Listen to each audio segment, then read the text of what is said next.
Welcome to another Cup of Joy.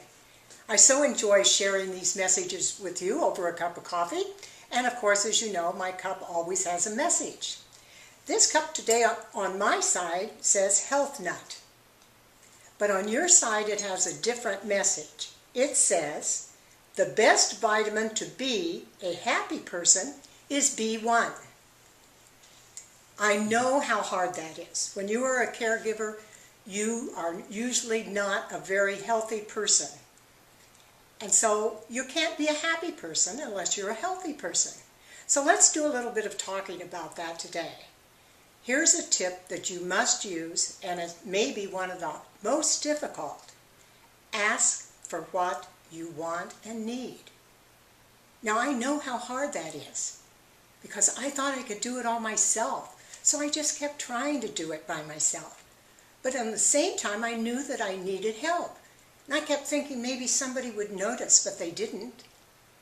So finally, I knew I was drowning and I needed to ask for help. My daughter lived in the same town that I did, and so she was helping me a great deal, but she also had to work. So a lot of the burden was on me. My two sons lived in Seattle. I had never asked them for help.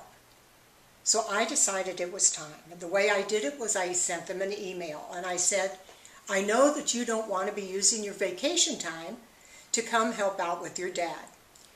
But perhaps you could talk to your wife and have a conversation on whether you could come by yourself. Ask them if you would be able to come for a long weekend. They all discussed it. They got right back to me. They said, that's a wonderful idea.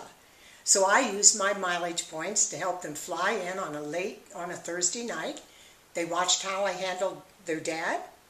The next morning they watched the morning routine. And then I left the apartment for 4 hours. And most of the time they didn't fly back home until Monday. So I had a big break with them in charge.